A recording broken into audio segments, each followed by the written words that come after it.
Hey, what's going on everyone? In this quick video, I'm going to show you how you can make group chats on your iPhone device. So just as a side note before I do get stuck into this video, I've seen many other videos out there where people have issues with creating group chats and people will actually be receiving the text message separately from the group. So when it comes to iPhones, unfortunately, you can only create group chats with other iPhone or iPad users. So if you're looking to create a group chat with someone who has maybe an Android device, they will actually receive the message separately from the group. And also, you want to ensure that everyone that's on the group chat is using iMessage as well. And additionally, the group chat will only work with other iPad and iPhone users as long as they are using the iMessage functionality. And you can easily turn this on by going to Settings, and then just scroll down and go down to Messages.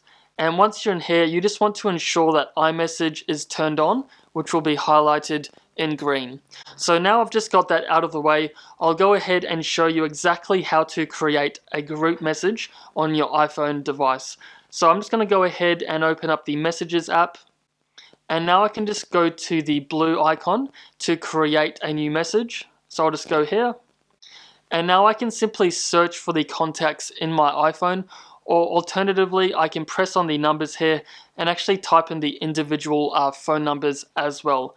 So in this example, I'm just going to add a couple of people, and then I'll also add someone else. So now I've gone ahead and added these contacts. You'll see that they're highlighted in blue, and that means that we can do the group chat as these people are using the iPhone device, and they also do have iMessage enabled as well. So now I can go ahead and type in the message, and then I can go ahead and send. And this message will now be sent to all the people on the group chat. So there you have it, guys. There's a really simple and easy way on how to create group chats on your iPhone or iPad's device. So hopefully this video was helpful for you. If you'd like to see any other content like this, please share your ideas down below, as I'll be happy to make more videos for all of you out there with any technical issues with the iPhone or iPad devices. So as always, thanks for watching. I'll see you all in the next one.